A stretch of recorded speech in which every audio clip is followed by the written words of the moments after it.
वीरदाभा पीता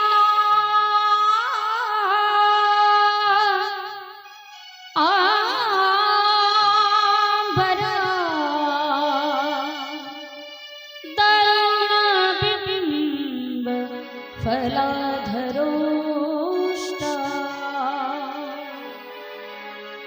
पूर्णेन्दु सुंदर मुखा दरविंद नेत्रा कृष्णा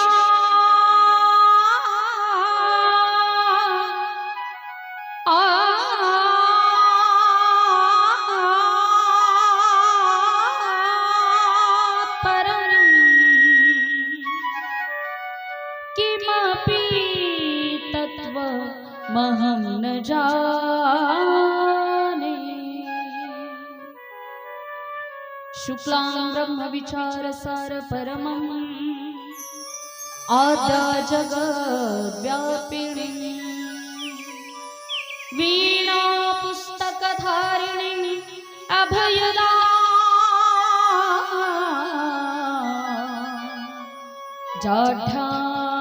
जाढ्यान्धकारापहा हस्ते स्फाटिकमालिकां विदधती पद्मासने संस्थिता वन्दे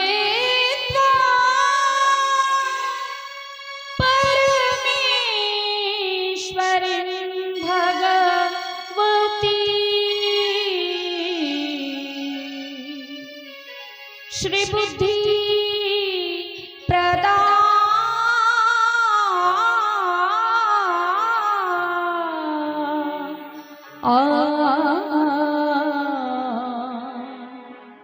शारदा शारदा कला अग्निजीवोद्धरार्थावतार कलांकांक तेजोधि कामोधिवक्त्रम् खलानि शवारा पणोदारः दक्षम्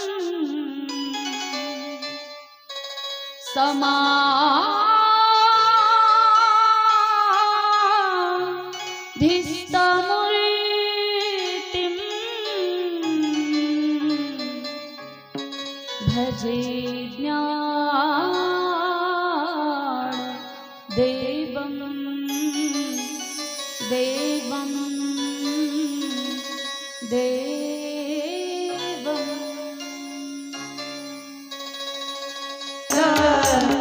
गोविंद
एकम शास्त्रम देवकी पुत्र गीत मेको देवो देवकी पुत्र एव एको मंत्रस्तस्य नामानि यानि कर्माप्यकम तस्य देवस्य सेवा।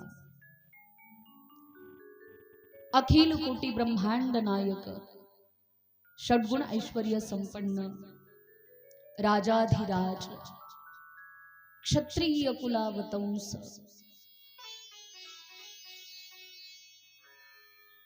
धर्म धुरंधर गुण निधानम तत्वदर्शी ज्ञानदर्शी भगवान श्री कृष्ण परमात्मा। कृष्ण कहो कृष्ण कहो कृष्ण कहो, मन की मुराद पूरी हो जाती है। आज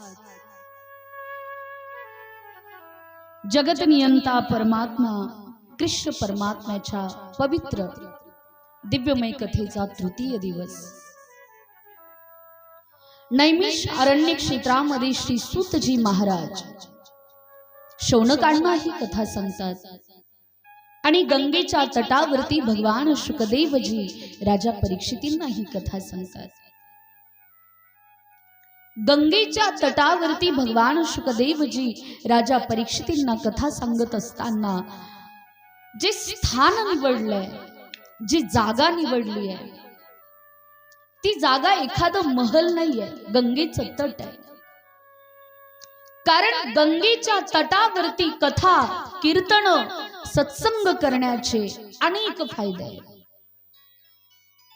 पहिला फायदा, या गंगेमध्ये आपल्या समोरची गंगा वाहती आहे। या गंगेमध्ये शीख आला, ईसाई आला, आळंदीवरनं आम्ही आलो, अमरावतीवरनं दुसरे आले, नागपूरवरनं आले, भंडाऱ्यावरनं आले आणि या गावातली मंडळी। ही गंगा कधी म्हणते का की मी कनेरगावची मंडळी जे आहेत मी त्यांनाच स्नान करून देईल? नाही, तुम्ही आळंदीवरनं आलात, तुम्हाला स्नान करण्याचा अधिकार आहे। तुम्ही नागपूरवरनं आलात, तुम्हाला इथे स्नान करण्याचा अधिकार आहे। गंगा ही असं एक स्थान आहे आध्यात्मिक तत्वातलं की त्या पात्रामध्ये, त्या काठावरती कोणीही कुठल्याही क्षेत्रातला, कुठल्याही पंथातला व्यक्ती आला की प्रत्येक व्यक्तीला तिथे अधिकार आहे। आओ कोई भी पंथी, आओ कोई भी धर्म, सबके लिए खुला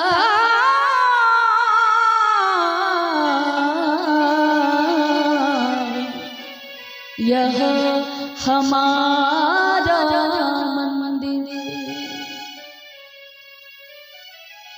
भगवान शुकदेवांनी राजा परीक्षितीला कथा सांगण्यासाठी हिमालयामध्ये तू माझ्याकडे ये असं नाही सांगितलेलं. गंगेच्या काठावरती बसले. राजा प्रापंचिक आहे, राजा संसारिक आहे, त्याने घरातलाही संसार केलाय आणि राजा या नात्याने समाजाचाही संसार केलाय. याचा अर्थ असा नाहीये की आध्यात्मिक तत्वामध्ये फक्त कोणाला अधिकार आहे, सकळांचे येथे आहे अधिकार. गंगेचं पाणी सुंदर वाहत आहे, पक्ष्यांची किलकिलाट सुरू आहे. अनंत साधू महात्म्य आज गंगेच्या काठावरती विराजमान आहे.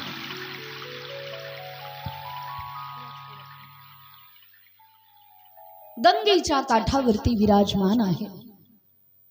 आज अनंत साधू संतांच्या मांदी आडीने गंगेचा तट अत्यंत सुशोभित दिसत आहे.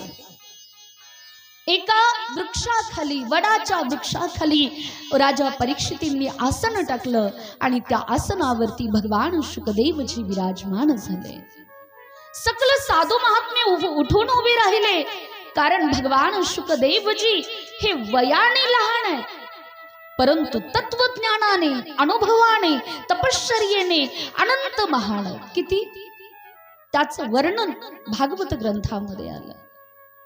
तत्राभवद भगवान व्यासपुत्रो बभूवः यदृच्छया गामट माननोपेक्ष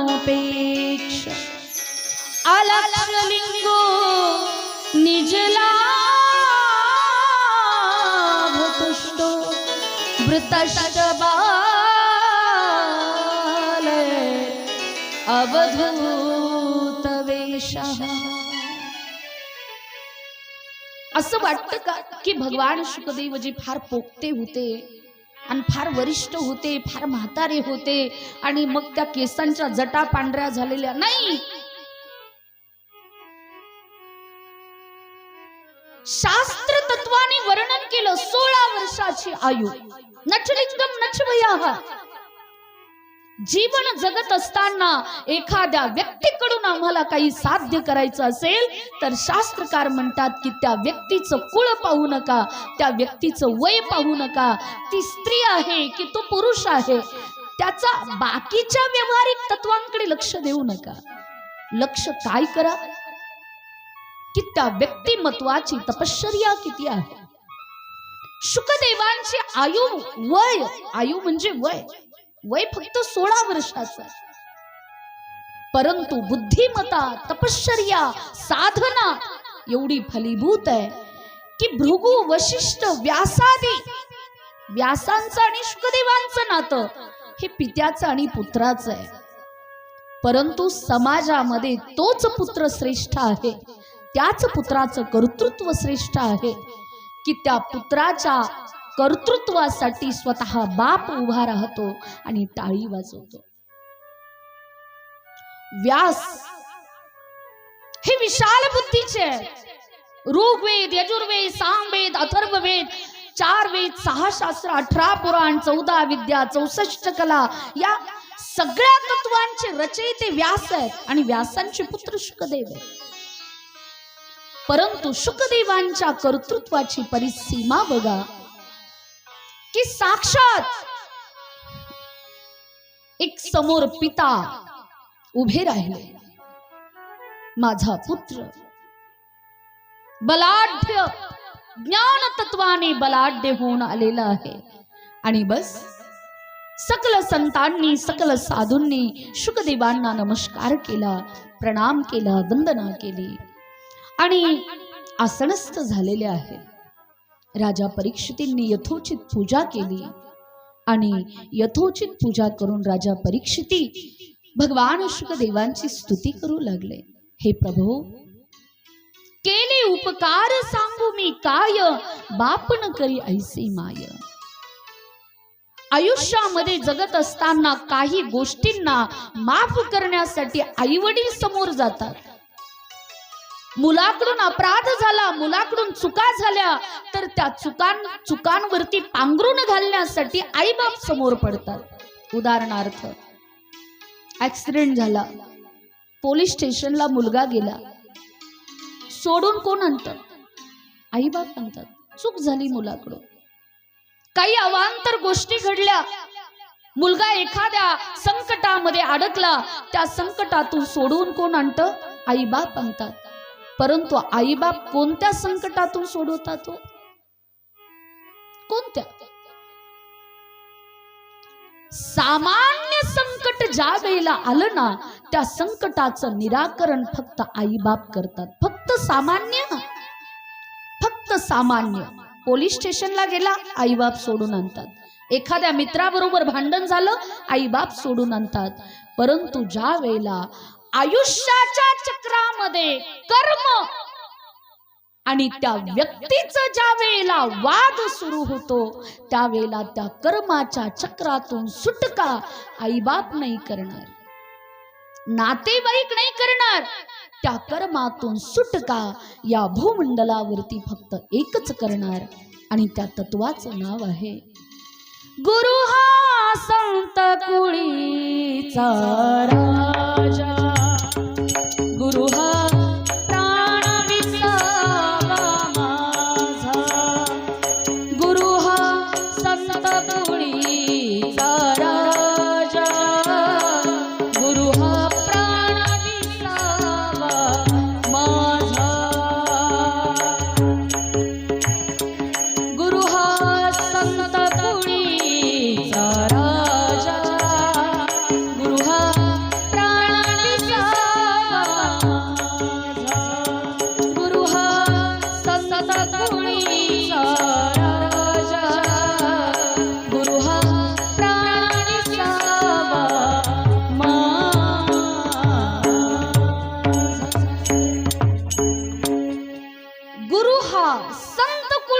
राजा, गुरु हा प्राण विसावा माझा. आम्हाला शास्त्राने काय सांगितलंय लक्षात येते ना मी काय बोलतेय ते. सामान्य घटना घडल्या ना, त्या घटनेतून आपल्याला मित्र सोडवतात, आईबाप सोडवतात. परंतु ज्या वेळेला कर्माच्या घटना अवतीभोवती फिरतात ना, त्यावेळेला त्या चक्रातून आम्हाला फक्त एकच तत्व सोडवतं, आणि त्यांचं नाव आहे गुरु. गुरु हा प्राण विसावा माझा.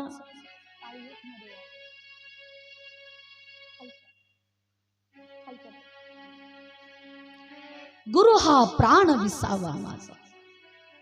साधू संतांनी गुरूंचं वर्णन करत असताना प्राण विसावा म्हटलंय. माझा प्राण का प्राण आहे? कारण कर्माच्या चक्रामध्ये आलेली जी संकट आहे, त्या संकटातून मात्र आम्हाला गुरुच आणि अध्यात्मच सोडवू शकतात. आणि म्हणून मान द्या ना, आई बापाला मान द्या, मुलांना मान द्या, पतीला मान द्या, पत्नीला मान द्या. परंतु मला असं वाटतं, वैयक्तिक बुद्धीने मला असं वाटतं की सगळ्यात उच्च पदावरती गुरु असले पाहिजेत, भगवंत असले पाहिजेत, संत असले पाहिजेत. राजा परीक्षितींना 4 मुलं होती. सांगा ना, त्यांच्याकडे काही कमी होती? परंतु ज्या वेळेला शृंगी ऋषींनी श्राप दिला, त्या श्रापातून मुक्त करण्यासाठी पुत्र का आला नाही? की बाबा काळजी करू नका, तुम्हाला श्राप मिळालाय ना, मी तुमच्या शापातून मुक्त होण्यासाठी मी काहीतरी करतो. नाही म्हटले, कारण कर्माच्या बंधनातून सोडवण्यासाठी असं सामान्य व्यक्तीकडे ती ताकदच नाहीये की ती ताकद कर्माच्या चक्राला सोडवू शकते. आणि म्हणून राजा परीक्षिती म्हणतात की गुरुदेव, केले उपकार सांगू मी काय, बापन करी ऐसी माय. माझ्यावरती जे उपकार माझ्या आई वडिलांनी केले नाहीत ना, माझ्यावरती जे उपकार माझ्या पत्नीने केले नाहीत ना, माझ्यावरती जे उपकार माझ्या मुलांनी केले नाहीत ना, ते उपकार प्रभो आपण माझ्यावरती केले. आणि म्हणून आज त्या ठिकाणी राजा परीक्षितींनी पुनश्च एकदा नमस्कार केला. निरंजन रूपा जय गुरुदेवा, ब्रह्मस्वरूप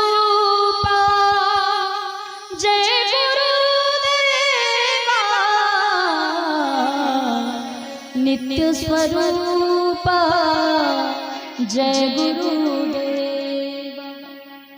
आपण ब्रह्मस्वरूप आहात, आपण मातृस्वरूप आहात, आपण पितृस्वरूप आहात। आज भगवान शुकदेवजी म्हणतात की अरे राजा बस कर बस कर। काय माहिती का, साधू ते की जे कधी आपली स्तुती कधी ऐकण्याची मनस्थिती ठेवत नाही। शुकदेवजी म्हणाले की राजा अरे माझ्या स्तुतीमध्ये वेळ व्यर्थ गमावू नकोस। माझी स्तुती केल्याने तुझ्या आयुष्यातले दिवस वाढणार नाहीयेत। तुझ्या अंतःकरणामध्ये जे काही प्रश्न असतील ते प्रश्न तू मला विचार।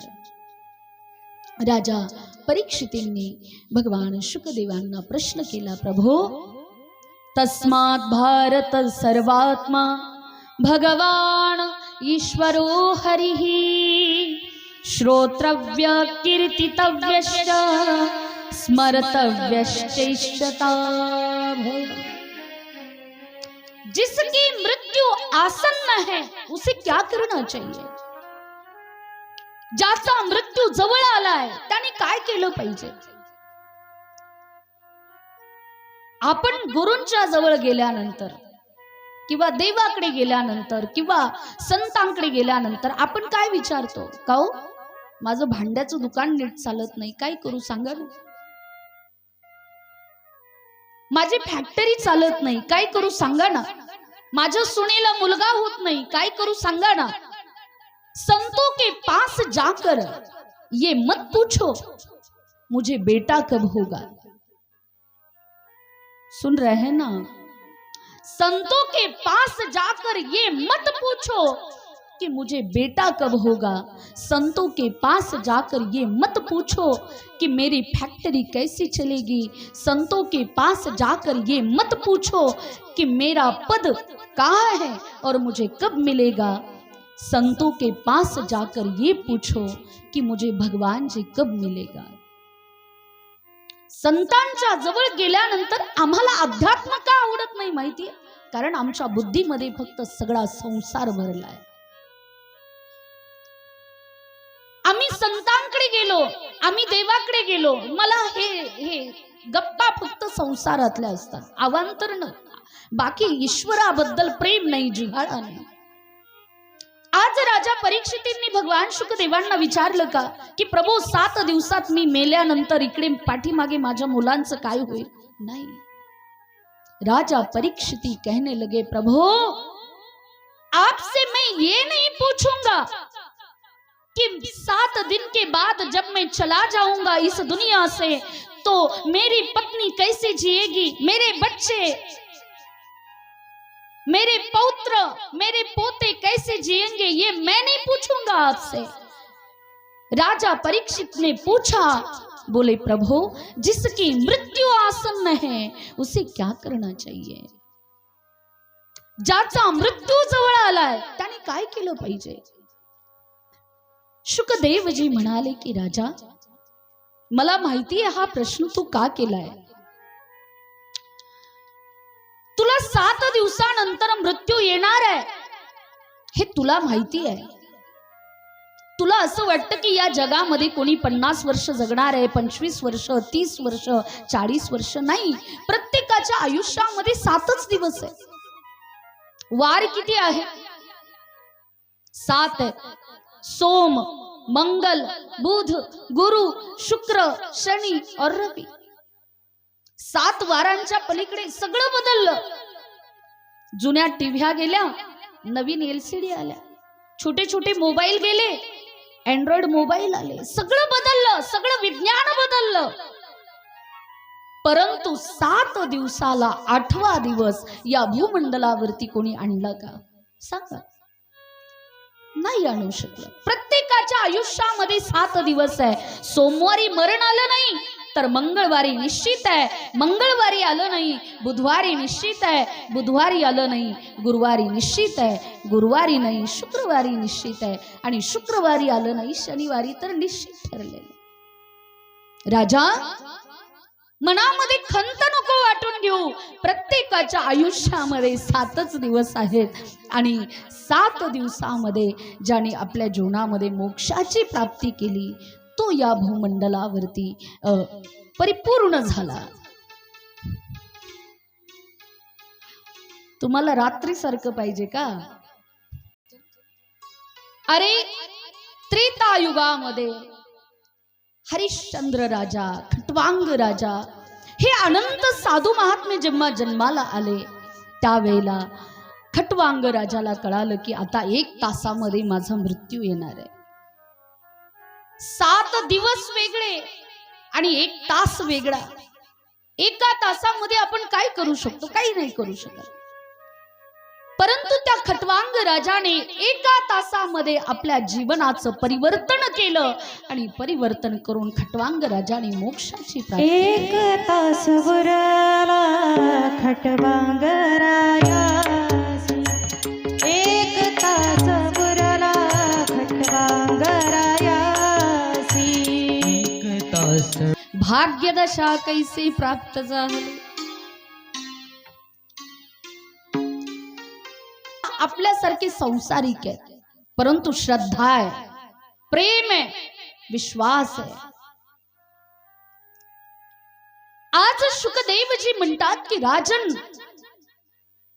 हा मनातला भ्रम काढून टाक की तुझ्या जवळ 7 दिवस आहे. अरे 7 दिवस मला मृत्यू येणार नाही याची गॅरंटी तुझ्याकडे आहे. आपण या ठिकाणी सगळे मंडपात बसलोय. इथे कोणाला मी तरी गॅरंटी देऊ शकते की 7 दिवस कथा संपल्यानंतर मी अजून 1 वर्ष जगू शकते, 10 वर्ष जगू शकते? नाही. 7 मिनिटाचा 7 क्षणाचा ज्याच्या श्वासाचा भरोसा नाहीये, विश्वास नाहीये, जेव्हा त्या ईश्वराचा निरोप येईल त्यावेळेला प्रत्येकाला या भूमंडलावरनं जावं लागेल. आएगा जब रे बुलावा हरि का, छोड़ के सब कुछ जाना पड़ेगा. आज राजा परीक्षितांना गॅरंटी आहे की 7 दिवसापर्यंत मला मरण येणार नाही. आपल्याला गॅरंटी आहे का? आपल्यामध्ये कोणालाच नाहीये. या जगातल्या कोणत्याच व्यक्तीला गॅरंटी नाहीये. आणि म्हणून आम्हाला कथा का ऐकायची आहे? श्रद्धेने. कारण हे पात्र असे आहे की राजा परीक्षितांना परिपूर्ण आपल्या जीवनाचं तत्व कळालं होतं की आता 7 दिवसामध्ये मला मोक्षाची प्राप्ती करून घ्यायची आहे. आज शुकदेवजी म्हणतात की राजन, अरे ज्याला 7 दिवसामध्ये आपलं जीवन परमोच्च पदाला स्थानापन्न करायचं आहे त्या व्यक्तीने काय केलं पाहिजे? जितासनो जित श्वासो जित संगो जितेंद्रियः, स्थूले भगवती रूपे मनसंधार योधिया. जितासनो जित श्वासो. राजा, ज्याला आपला मृत्यूचा काळ सुधारायचा आहे ना त्यांनी सगळ्यात अगोदर बसायला शिकलं पाहिजे. जितासनो असं म्हणू नका किंवा असं मनातही आणू नका की मी कोणाबद्दल काहीतरी तर्क करतीये. शास्त्राने आम्हाला सांगितलं जितासनो. आम्ही बसलो ना तर आमच्या मनामध्ये समोरच्या व्यक्तीबद्दल पाप नाही, द्वेष नाही, मत्सर नाही, तर्क नाही, कुतर्क नाही. तू चांगला आहेस ना? चांगला आहेस. ज्याच्या मनामध्ये आसनावरती बसल्यानंतर जितासनो, आसनाला जिंकण्याची ताकद पाहिजे. ज्याच्या मनामध्ये द्वेष निर्माण झाला ना तो यशाच्या शिखरावरती कधीच पोहोचू शकत नाही. मला फार कळतं, मला फार येतं असं म्हणणारा जो आहे ना तो या जगामध्ये कधीच यशाच्या शिखरावरती पोहोचत नाही. मग शुकदेवजी म्हणतात की राजन, पहिलं तत्व आहे जितासनो. अगोदर बसायला शिक, अगोदर आसनावरती बसायला शिक, अगोदर सत्संगामध्ये आम्ही कसं बसलो पाहिजे, व्यवहारामध्ये आम्ही कसं बसलो पाहिजे, अगोदर त्याचं ज्ञान घे आणि त्याच्यानंतर मग पुढची प्रक्रिया आहे जितासनो. आता रात्रीच्या कार्यक्रमाकडे नेऊ नका, माझा कथित अगोदर आसनाला जिंकण्याचा प्रयत्न कर आणि एकदा आसनाला जिंकलं की बस जीत श्वासो. एकदा मन स्थिर झालं, एकदा बुद्धी स्थिर झाली की आपोआप या मुखातून निघणारा, या शरीरातून निघणारा प्रत्येक श्वास हा ईश्वराचं नामस्मरण करत असतो. सांसों की माला में सिमरू मैं पी का नाम, सांसों की माला में सिमरू मैं पी का नाम, सांसों की माला में सिमरू मैं पी का नाम. अपने मन की मैं जानूं, अपने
सिमरू में पी का नाम।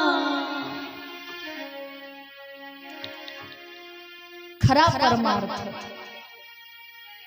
खरे परमार्थ करणारे माणसं ना लगेच लक्षात येतात.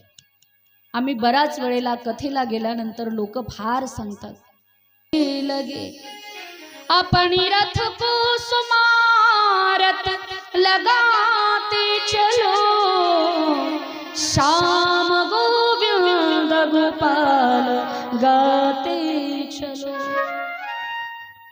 मी पहिल्याच दिवशी म्हणलं होतं, जसा जसा वेळ येईल ना तसं तसं मी खऱ्या परमार्थाची तत्व सांगेल.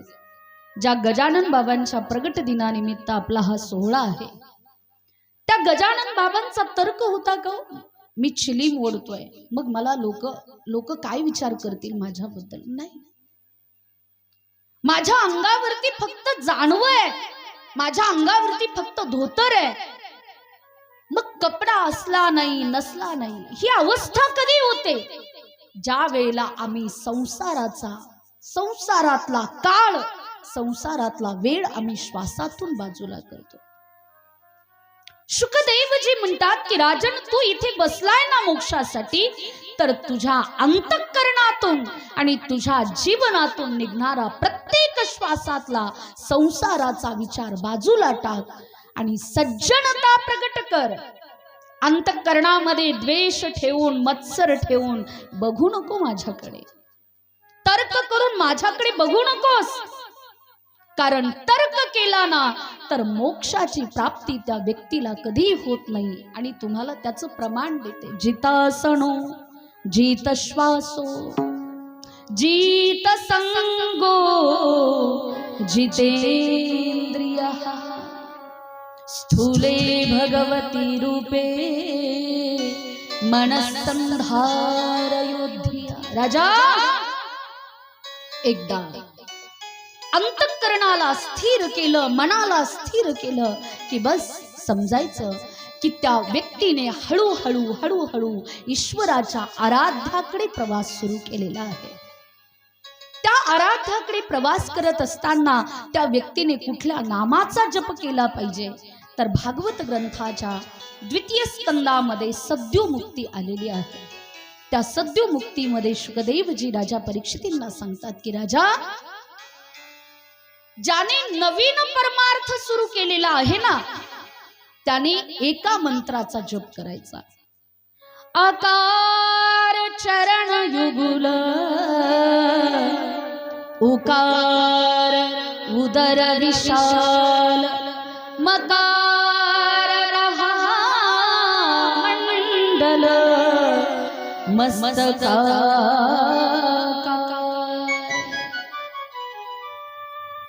या सृष्टीक्रमणामध्ये सगळ्यात अगोदरचा बीज मंत्र आहे ओ.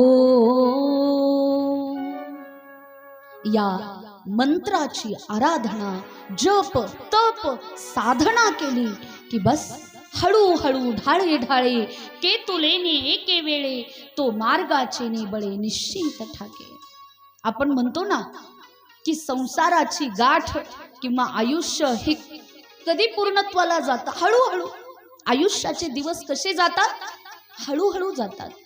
तसं परमार्थामध्ये घाई नाही, परमार्थामध्ये हळूहळू ढाळे ढाळे.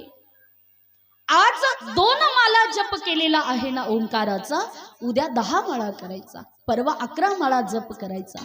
अशा प्रकारे नामचिंतन वाढवत वाढवत जो व्यक्ती आपल्या जीवनाचे आयुष्याचे क्षण व्यतीत करतो, हळूहळू तो व्यक्ती ईश्वराला प्रिय होतो. आणि म्हणून आज सकल साधू संतांनी आज हातामध्ये चिपळ्या घेतलेल्या आहेत आणि ओंकाराचा जप करायला सुरुवात केलेली आहे. चला,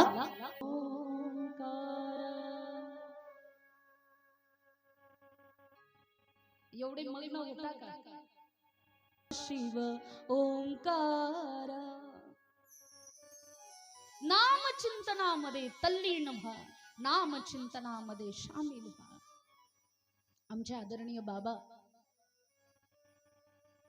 देवगावला कथेला होते, याही ठिकाणी कथेला होते. आहे का मनामध्ये काही की मला कोणी पाहतंय का, माझ्याकडे कोणी काही नाहीये, भेद नाहीये, तर्क नाहीये, फक्त चिंतनामध्ये सामील, चिंतनामध्ये मग्न. आणि म्हणून शुकदेवजी म्हणतात की राजन, ईश्वर त्यालाच मिळतो, ईश्वराची कृपा त्याच्यावरतीच होते जो श्रद्धेने ईश्वराची सेवा करतो. आज राजांच्या मनामध्ये प्रेम निर्माण झालं आणि राजा परीक्षिती म्हणतात की गुरुदेव, अंतर्मनामध्ये ओंकारा शिव ओंकारा, ओंकारा शिव ओंकारा, ओंकारा शिव ओंकारा, ओंकारा शिव ओंकारा. माझं मन, माझं चित्त, माझं अंतःकरण ओंकाराचा जप करत आहे. परंतु माझे जे बाह्य इंद्रिय आहेत ना, माझे जे बाहेरची इंद्रिय आहेत ना, कान, डोळे, हात, पाय, हे माझे मात्र आपली कथा ऐकतात. हे गुरुदेव, ज्या ओंकाराचा जप केल्यानंतर जीवनाला मोक्ष मिळतो, त्या ईश्वराने या ईश सृष्टीचा आरंभ कशा प्रकारे केला, त्याचं तत्व आम्हाला सांगा. गुरुदेव, आश्चर्य वाटतं ना एखाद्या गोष्टीचं. एक ओम आम्ही पाहिला. ओम अर्धा अ काढायचा, त्याला चंद्र द्यायचा, त्याच्यावरती टिंब टाकायचा आणि उकार द्यायचा.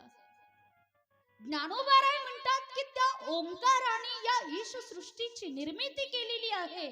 मग या ईश सृष्टीची निर्मिती कशा प्रकारे झाली?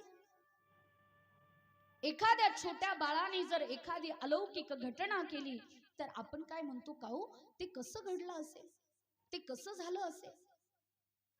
आपल्याला कधी आठवण आली त्या देवाची, त्या ईश्वराची, की आम्ही जो ओंकार म्हणतोय, आम्ही ज्या ओंकाराचा जप करतोय, आमच्या समोर ज्या रामाच्या, कृष्ण परमात्म्याच्या प्रतिमा आहेत, त्या परमात्म्याने या ईश सृष्टीची निर्मिती कशी केली याचं आश्चर्य आम्हाला कधी झालं का? नाही. आज राजा परीक्षितींनी तो प्रश्न केला आणि राजा परीक्षिती म्हणतात की गुरुदेव, जेने हे विश्व निर्मियेले महर्षी देवा संस्थापिले, एक स्वर्गात धरिले, सत्ता मात्रे आपुलिया, जिसकी रचना इतनी सुंदर, वो कितना सुंदर होगा. या सृष्टीक्रमणातल्या नद्या, सृष्टीक्रमणातली झाडं, सृष्टीक्रमणातली माणसं, सृष्टीक्रमणातले भूचर, जलचर, खेचर, ससा, वाघ, सिंह, कोल्हा, हे सगळं कोणी निर्माण केलंय हो? त्याने ना. मग त्याने या सृष्टीची रचना कशा प्रकारे केली? तर या प्रश्नाचं उत्तर देत असताना शुकदेवजी म्हणतात की राजन, एकदा भगवान परमात्मा सागराच्या मधोमध शयन कक्षावरती आराम करतायत. आराम करत असताना अचानक परमतत्वाच्या लक्षामध्ये आलं की अरे, एक लेन गमेची, एकट्याला करमत नाही, काहीतरी करत राहिलो पाहिजे, आयुष्यामध्ये चालत राहिलं पाहिजे. चलते रहो, चलते रहो, चलते रहो. आद्य जगद्गुरु शंकराचार्य म्हणतात, चरय वेती, चरय वेती, चरय वेती, चरय वेती. आज परमतत्वालाही वाटलं की चाललं पाहिजे, काहीतरी करत राहिलं पाहिजे, आणि म्हणून शयन कक्षामध्ये विराजमान असणाऱ्या भगवान नारायणांच्या नाभीतून एका कमळाचा प्रादुर्भाव झाला आणि त्या कमळातून ब्रह्मदेवांचा प्रादुर्भाव झाला. ब्रह्मदेवांनी चारही दिशांना पाहिलं की अरे, मी कोण आहे?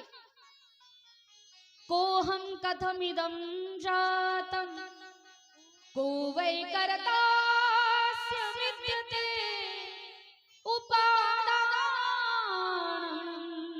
किमस्ति विचारस्तोयमिदृशः. मी कोण आहे? माझे बाबा कोण आहेत? माझी आई कोण आहे? त्यावेळेला आकाशवाणी झाली आणि आकाशवाणीने सांगितलं तपश्चर्या करा. आयुष्य आकाशवाणीने सांगितलं तपश्चर्या करा. मी कोण आहे, माझी आई कोण आहे, माझे बाबा कोण आहेत, या सगळ्या तत्वांचा परिपूर्ण शोध लागेल. परंतु कधी तप करो, तपश्चर्या करा. जगतामध्ये साधनेशिवाय आणि तपश्चर्येशिवाय कुठलीच गोष्ट साध्य नाहीये. ब्रह्मदेव पिताहमस्य जगतो माता धाता पितामहा वेद्यं पवित्रमोंकार रुक्सामयजुरेवच. त्याच्याकडे सत्यत्वाचा न्याय चालतो. सत्य न्याय असं नाहीये की हातोहात. आता ब्रह्मदेवांचे पिता भगवान नारायण आहेत, परंतु नारायणांनी नाही सांगितलं की तुम्ही कोण आहे. मी कोण आहे हे समजून घेण्यासाठी तपच करावं लागतं, तपश्चर्याच करावी लागते. ब्रह्मदेवांना आकाशवाणीने सांगितलं. 1000 वर्षापर्यंत ब्रह्मदेवांनी तपश्चर्या केली आणि भगवान नारायण प्रगट झाले. बोलिये भगवान नारायण की जय. भगवान नारायणांनी सांगितलं की मीच तुमचा पिता आहे, मीच तुमची माता आहे. ब्रह्मदेवांनी आपले 2 हात जोडले. प्रभू, आपण माझे पिता आहात हे माझ्या जीवनातलं परम भाग्य आहे, परंतु मला आता आपल्या चरणाजवळ जागा द्या. भगवान नारायण म्हणाले, ब्रह्माजी, मी आपणाला प्रगट केलंय, आपला प्रादुर्भाव केलाय. कशासाठी? फक्त माझ्या जवळ बसून भजन करण्यासाठी नाही. या सृष्टी क्रमणाचा आपणाला विस्तार करायचा आहे. ब्रह्मदेवांनी हात जोडले. देवा, मला मोठेपण नको आहे, मला पद नको आहे. का? कारण पद आलं की पदाबरोबर मद येतो, पदाबरोबर अहंकार येतो, आणि म्हणून मला पद नको आहे, मला कार्य नको आहे. त्या कार्यामध्ये मी सेवक म्हणून सहभागी होतो. कारण तुकोबाराय म्हणतात, जयांगी मोठे पण तया यातना यातना कठीण. लहानपण देगा देवा,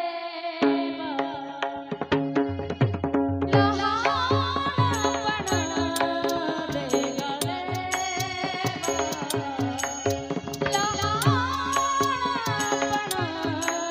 देगा देवा,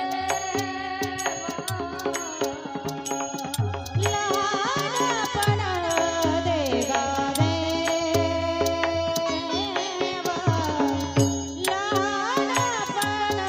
देगा देवा,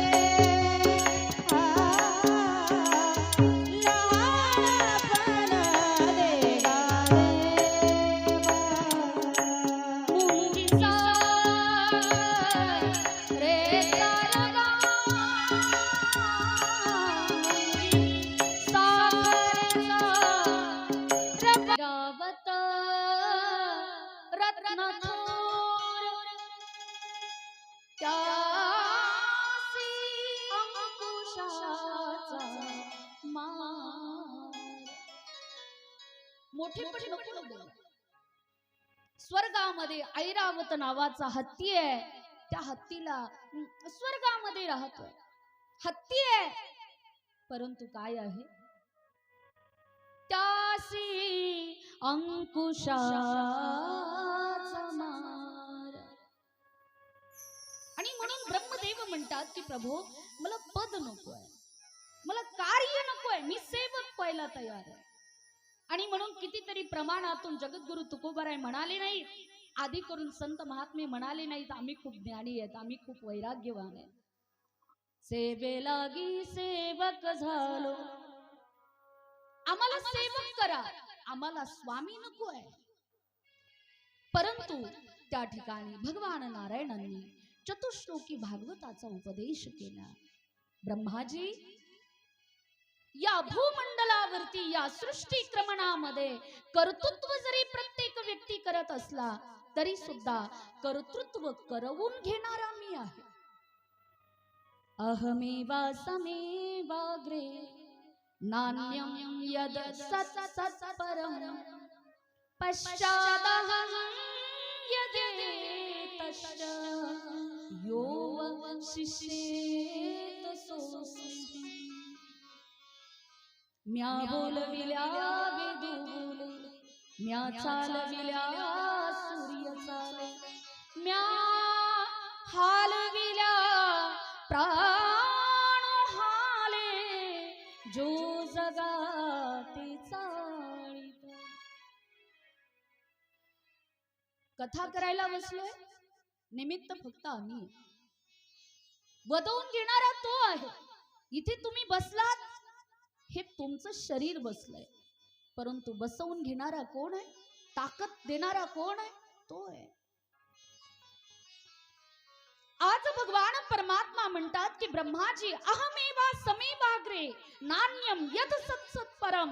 हे त्रिकालबाधित सत्य आहे. हे प्रत्येकाला जरी वाटत असेल की ते माझ्यामुळे झालंय, नाही, ते ईश्वरामुळे झालंय. चांगलं जरी झालं तरी ते त्याच्यामुळे झालंय, आणि वाईट जरी झालं तरी ते त्याच्या इच्छेने झालेलं आहे. आज ब्रह्मदेवांना जेव्हा चतुश्लोकी भागवताचा उपदेश केला, अंतःकरणातलं अज्ञानपण नष्ट झालं आणि त्या ठिकाणी ब्रह्मदेवांनी आसनस्थ होऊन या सृष्टी क्रमणाला प्रारंभ केला. कशा प्रकारे? लक्ष देऊन ऐका. ब्रह्मदेव पद्मासन घातलेलं आहे आणि पद्मासनामध्ये ब्रह्मदेवांनी आपल्या उजव्या अंगातून, आपल्या अर्ध्या उजव्या अंगातून या सृष्टीच्या प्रारंभाला पहिल्या पुरुषाचा प्रादुर्भाव केला आणि आपल्या डाव्या अंगातून पहिल्या स्त्रीचा प्रादुर्भाव केला. आपण खूप ऐकतो आणि सांगतोय, म्हणतोय, मला खूप माहिती, आम्ही खूप ऐकलं. काय ऐकलं तुम्ही? जर या सृष्टीचा विस्तार स्त्री म्हणजे काय आणि पुरुष म्हणजे काय अजूनही कोणाला माहिती नाही, हा विषय की ईश्वराने जेव्हा या सृष्टीचा प्रारंभ केला त्यावेळेला ईश्वराने स्त्री तत्व कसं निर्माण केलं, ते कोणी निर्माण केलं? या सृष्टी क्रमणातला पहिला पुरुष कोण आहे? या सृष्टी क्रमणातली पहिली स्त्री कोण आहे? कोणाला माहिती आहे? नाही, फक्त म्हणतात. आम्ही सगळं ऐकलं. ब्रह्मदेवांनी आपल्या डाव्या अंगातून स्त्रीचा प्रादुर्भाव केला आणि म्हणून शास्त्र तत्वाने सांगितलं की ज्या वेळेला यजमान उभे राहतात, म्हणजे पती पत्नी उभे राहतात, त्यावेळेला वाम भाग डाव्या बाजूलाच स्त्रीने का उभं राहावं, डाव्या बाजूलाच पत्नीने का बसावं? कारण ब्रह्मदेवांच्या डाव्या अंगातून स्त्रीचा प्रादुर्भाव झालाय, म्हणून पत्नीने डाव्या बाजूला उभं राहावं. पतीने उजव्या बाजूला का उभं राहावं?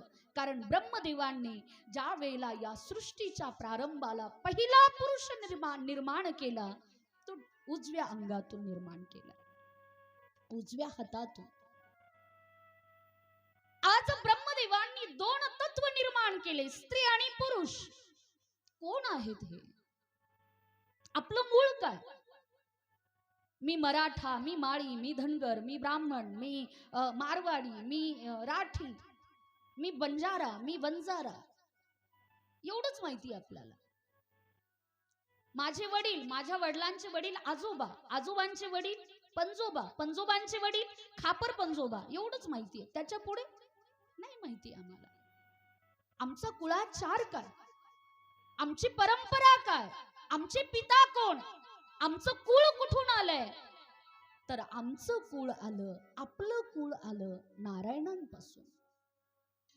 नारायणांचे पुत्र ब्रह्मा, आणि ब्रह्मांनी ज्या वेळेला आपल्या उजव्या अंगातून पहिल्या पुरुषाचा प्रादुर्भाव केला, त्या पहिल्या महापुरुषाचं नाव आहे स्वयंभू म्हणून. आणि म्हणून पिता वर्ग जे पुरुष वर्ग आहेत, त्या पुरुष वर्गांचा पहिल्या कुळाचाराचं नाव आहे स्वयंभू म्हणू. आणि आपल्या सर्व माता भगिनींचा पहिला कुळाचार आहे शतरूपा. कारण ब्रह्मदेवांनी पहिल्या स्त्रीचा प्रादुर्भाव करत असताना त्या स्त्रीचं नामकरण केलं शतरूपा. आणि ब्रह्मदेवांनी सांगितलं आपण दोघेही पती पत्नी आहात, पृथ्वीवरती जा आणि गृहस्थाश्रमाला प्रारंभ करा. स्वयंभू म्हणू आणि शतरूपा पृथ्वीवरती आलेले आहे. गृहस्थाश्रमाला प्रारंभ झाला. काळ निघून गेला. स्वयंभू म्हणून पासून शतरूपेला 5 संतान झाली, 3 कन्या आणि 2 पुत्र. आकृती, देवहूती आणि प्रसूती या 3 कन्या झाल्या. आणि त्या ठिकाणी प्रियव्रत आणि उत्तानपाद हे 2 पुत्र झाले. आकृतीचा विवाह रुची प्रजापतींबरोबर, प्रसूतीचा विवाह दक्ष प्रजापतींबरोबर आणि देवहूतीचा विवाह कर्दमान बरोबर लावून देण्यात आला. ज्या वेळेला कर्दमान बरोबर विवाह लागला त्या साधू संतांमध्ये दत्त प्रभूंचा प्रादुर्भाव झाला. चला, भागवत ग्रंथाच्या 4th स्कंदामध्ये दत्त प्रभूंचं वर्णन आलंय. कारण कर्दमान बरोबर अत्री मुनींचा प्रादुर्भाव झाला आणि त्या अत्रींच्या पोटीच दत्त प्रभू जन्माला आलेले आहेत. आज प्रसूतीचा विवाह ज्या वेळेला दक्ष प्रजापतींबरोबर झाला त्यावेळेला आकृतीला 13 कन्या झाल्या. 13 कन्यांमधली 1 कन्या जिचं नाव आहे सती, याच सती मातेचा विवाह आज दक्ष प्रजापतींनी भगवान शंकरांबरोबर लावून दिला. आणि म्हणून 4th स्कंदाच्या 16व्या अध्यायामध्ये भगवान सतीचं आणि भगवान शंकरांचं वर्णन आलेलं आहे. चला, थोडा वेळ भगवान शंकरांना नमन करूया आणि उर्वरित कथेला प्रारंभ करूया. सती मातेचा विवाह भगवान शंकरांबरोबर लावलेला आहे. आणि सृष्टीक्रमणामध्ये माता सतीच्या आणि भगवान शंकराचं फार मोठं योगदान आहे. आज तिन्ही कन्यांचा विस्तार सांगितलेला आहे. आणि स्वयंभू म्हणूनचे जे सर्वात मोठे पुत्र आहे ज्यांचं नाव आहे उत्तानपाद. एखाद्या स्त्रीला जर एकच मुलगा असेल तर घरातली मंडळी काय म्हणतात, नाही अजून एखादा असू द्या. का? कारण घरामध्ये 2 फांद्या झाल्या की त्या फांद्याला फांद्या लागतात. आज स्वयंभू म्हणूनच्या 3 कन्या लग्न करून निघून गेल्या, तिकडे विस्तार झाला, तिकडे त्यांच्या सासरी विस्तार झाला. परंतु पित्याच्या कुळाचा विस्तार करायचा असेल तर आम्हाला काय लागतो? पुत्र पाहिजे, आम्हाला मुलगा पाहिजे. आज स्वयंभू म्हणूनचे जे सर्वात मोठे पुत्र आहे उत्तानपाद, या उत्तानपादांच्या विस्तारामध्ये सृष्टीक्रमणामध्ये फार मोठं योगदान आहे, फार मोठं. उत्तानपाद राजाची पहिली पत्नी जिचं नाव आहे सुनीती, जिची सुंदर नीती ती सुनीती, जिचे संस्कार, जिचं बोलणं चालणं राहणं वागणं त्याच्यामध्ये तडजोड नाहीये, त्याच्यामध्ये फक्त संस्कार आहे. नारी नारी मत कहो, नारी है रतन की खान, जिस नारी से पैदा हुए भीष्म प्रहलाद हनुमान. या स्त्रियांमुळे, या नारींमुळे आपल्या भारत देशाची महिमा माहितीये. आपल्या भारत देशाचे पंतप्रधान आदरणीय श्री नरेंद्र भाई मोदीजींचं तुम्ही आत्ताचं भाषण ऐकलं असेल तर त्याच्यामध्ये त्यांनी एक वाक्य वापरलं लता दीदींबद्दल, वैकुंठवासी लता दीदींबद्दल, की भारत देशातल्या, लक्ष देऊन ऐका, भारत देशातल्या महिला ह्या महिला नाहीयेत. भारत देशातल्या महिला ह्या महिला नाहीयेत. भारत देशातल्या महिला या देशाच्या महिमा आहेत. काय आहेत? महिमा आहेत. परंतु कोणत्या स्त्रिया? तुलसीदासांनी त्याचंही सांगितलं. तुलसीदासजी म्हणतात, कैकई सारखी दुराचारिणी असेल तर ती देशाचा कलंक आहे, परंतु कौशल्यासारखी माता असेल तर ती देशाची महिला नाही, ती महिमा आहे. सुनीती, जिची सुंदर नीती आहे ती सुनीती, परंतु संसारामध्ये एक कमतरता आहे आणि ती कमतरता म्हणजे पुत्र संतान नाहीये. उत्तानपाद राजे दिग्विजयाला गेले आणि दिग्विजयाला गेल्यानंतर एका सुंदर राजकुमारीला पाहिलं जिचं नाव आहे सुरुची. उत्तानपाद राजे मनामध्ये विचार करतात, माझ्या पहिल्या पत्नीला संतान नाहीये, पुत्र नाही, आणि पुत्र होत नाही म्हणून दुसऱ्या पत्नीचा स्वीकार केला. काय अनर्थ घडला, काय अधर्म घडला. आणि म्हणून उत्तानपाद राजाने त्या ठिकाणी सुरुचीचं पाणी ग्रहण केलं, दुसऱ्या पत्नीचा स्वीकार केला. उत्तानपाद राजे दुसऱ्या पत्नीला घेऊन आनंदाने येऊ लागले, परंतु उत्तानपाद राजाची नगरी ही आनंदाने नाचू लागली, गाऊ लागली, शंख वाजू लागले, दुधुंबी वाजू लागल्या, नगारे वाजू लागले. आणि त्या मंगलमय वातावरणामध्ये आज महाराजांचा जय जयकार होऊ लागला. महाराज की जय हो, महाराज की जय हो, महाराज की जय हो, महाराज की जय हो. मंत्री मंडळांना उत्तानपाद राजांनी विचारलं, अरे हा जय जयकार, हा परिपूर्ण आक्रोश कशासाठी?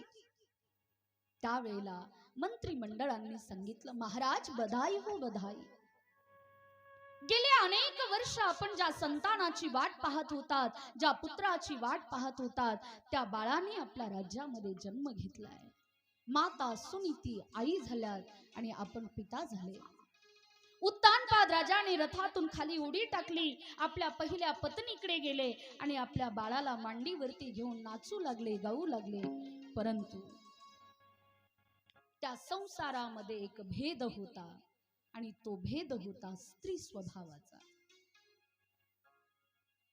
उत्तानपाद राजाच्या जीवनामध्ये आनंद आलाय, पुत्रही झालाय, परंतु ईश्वराला पुढे काहीतरी एक वेगळं अपेक्षित होतं. आपण फक्त बोट ठेवायला आणि निंदा करायला आपण रिकामी असतो. अरे त्यांनी असं केलं, त्यांनी तसं केलं, त्यांनी 2 बायका केल्या, त्यांनी असं केलं, त्याने अमुक. त्याच्या आयुष्यामध्ये ज्या घटना घडतात त्या घटनेच्या पाठीमागे ईश्वराला एक वेगळं अपेक्षित असतं. ईश्वराला त्या आकृतीला, त्या संसाराला एक वेगळा रंग द्यायचा असतो, वेगळा रंग द्यायचा असतो. आणि म्हणून काय ना, आपलं आयुष्य फक्त निंदेमध्ये जातं. अहो ते शेजारणीचं असं झालं, अहो ते अमुक तसं झालं. अरे नका कोणाच्या अंगावरती शिंतोडे उडवत बसू. त्याच्या आयुष्यामध्ये ज्या घटना घडल्या त्या घटनेच्या पाठीमागे देवाला काहीतरी इतिहास घडवायचा आहे. जिजाऊ मासाहेब 3 महिन्याच्या गर्भवती होत्या ना, त्यावेळेला शहाजी राजांनी 3रा विवाह केला. शहाजी राजांनी 3रा विवाह केला आणि ईश्वराला एक वेगळं अपेक्षित होतं की जिजाऊ मासाहेबांच्या गर्भातून स्वराज्याची स्थापना करणारा एक आदर्श पुत्र घडवायचा होता. म्हणून जिजाबाईंना आणि शहाजी राजांना वेगळं केलं. आपण कोण म्हणणार आहे की शहाजी राजांनी 3 लग्न केले? आपण कोण म्हणणार आहे की द्रौपदीला 5 पती होते? अरे द्रौपदीला 5 पती होते असा कलंक लावणारे त्या द्रौपदी मातेमध्ये किती ताकद होती, किती सामर्थ्य होतं. त्या सामर्थ्याची ताकद तुम्हाला माहिती? आम्ही फक्त गालबोट लावतो, आम्ही फक्त कलंकित करतो, असं ते तसं नाही. आज उत्तानपाद राजाच्या जीवनामध्ये 2 पत्न्यांचा स्वीकार झालाय. त्याच्या पाठीमागे ईश्वराला एक वेगळा संसाराला आकार द्यायचा आहे, ईश्वराला एक वेगळा रंग भरायचा आहे. आणि तो रंग आज उत्तानपाद राजाच्या कुळामध्ये जन्माला आलेला होता. आणि त्या रंगाला एक नाव दिलं, त्या आकृतीला एक नाव दिलं, ध्रुव. त्या आकृतीला एक नाव दिलं, ध्रुव. परंतु त्या ध्रुवाला इतिहास घडवायचा होता. त्या ध्रुवाला यशाच्या शिखरावरती बसायचं होतं आणि म्हणून ज्या प्रकारे श्रीरामांना वनवासाला पाठवण्यासाठी मंथरा कारणीभूत झाली, त्याच प्रकारे ध्रुवांना उंच यशाच्या शिखरावरती बसवण्यासाठी सावत्र आई कारणीभूत झाली. आणि सुरुचीने सांगितलं, महाराज तुम्हाला पहिल्या पत्नीचा त्याग करावा लागेल. माता सुनीतीने आपल्या छोट्याशा बाळाला घेतलं आणि माता सुनीती वनामध्ये निघाली आहे. निर्जन वनामध्ये आपल्या एकुलत्या एक छोट्या बाळाला आपल्या पदराच्या आड घेऊन बसली आहे. छोटीशी पर्णकुटी बांधली आणि त्या पर्णकुटीमध्ये आपलं जीवन व्यतीत करते.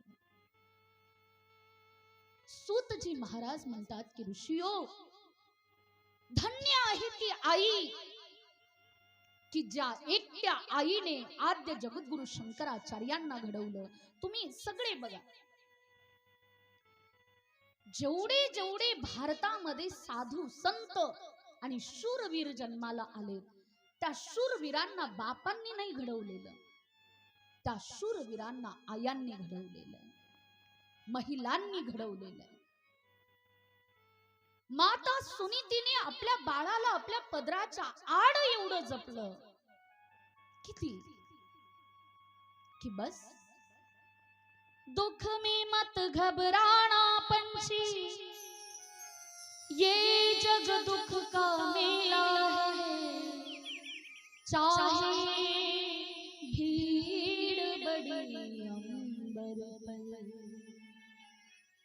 उड़ना तुझे अकेला है. बेटा, आपल्याला कोणाचा आधार नाही, एकट्याला जगायचं. आई नाही, भाऊ नाही, बाप नाही, पुत्र नाही, कोणीच नाहीये. आज सुनीती माता कशाच्या आधारावरती जगतीये? ताकद काय आहे? ताकद आहे संतांच्या संगतीची. वनामध्ये संतांची संगती होतीये, कथा होतात, कीर्तन होतात. आणि बस, माता सुनीती ध्रुवांना घेऊन कथा कीर्तनाला जाऊन बसायच्या आणि कथा कीर्तन ऐकून ऐकून त्या बालकाला संस्कार दिले. बेटा, हरि नाम का प्याला, हरे कृष्ण की हाला, ऐसी हाला पी पी करके चला चले मतवाला. आज माता सुनीतीने आपल्या बाळाला संस्कार दिले, परंतु खेळकर वय खेळत खेळत आपल्या बाबांच्या मांडीवरती बसला. परंतु सावत्र आईने सांगितलं, अरे या मांडीचा तू अधिकारी नाही आहेस. या मांडीवरती तुला जर बसायचं असेल ना, बापाच्या मांडीवरती, तर तुला माझ्या पोटातून जन्माला यावं लागेल. एखाद्या स्त्रीला आपल्या सौंदर्याचा, आपल्या स्त्रीत्वाचा किती अहंकार असतो की छोटस बाळ आहे, निरागस बाळ आहे, आणि त्या बाळाला ती आई म्हणतीये, ती सावत्र आई म्हणतीये की तुला मरावं लागेल आणि तुला माझं बाळ व्हावं लागेल. आज 5 वर्षाचा ध्रुव रडत रडत आपल्या आईकडे आला. आईचा पदर धरला. बेटा, का रडतोयस? काय झालं? आई, अगं मला छोटे छोटे माझे मित्र म्हणाले की तुझे बाबा फार मोठा राजा आहे, तुझे बाबा चक्रवर्ती सम्राट आहे, ज्याच्या मस्तकावरती सोन्याचा मुकुट आहे. लक्ष देऊन ऐका, ज्याच्या मस्तकावरती सोन्याचा मुकुट आहे, ज्याच्या हातामध्ये लख प्रकाश निखळता आहे, असा तो माझा पिता. त्या पित्याच्या मांडीवरती मी बसायला गेलो, परंतु मला नाही बसू दिलं. गाई, सांग ना, माझे बाबा कोण आहे?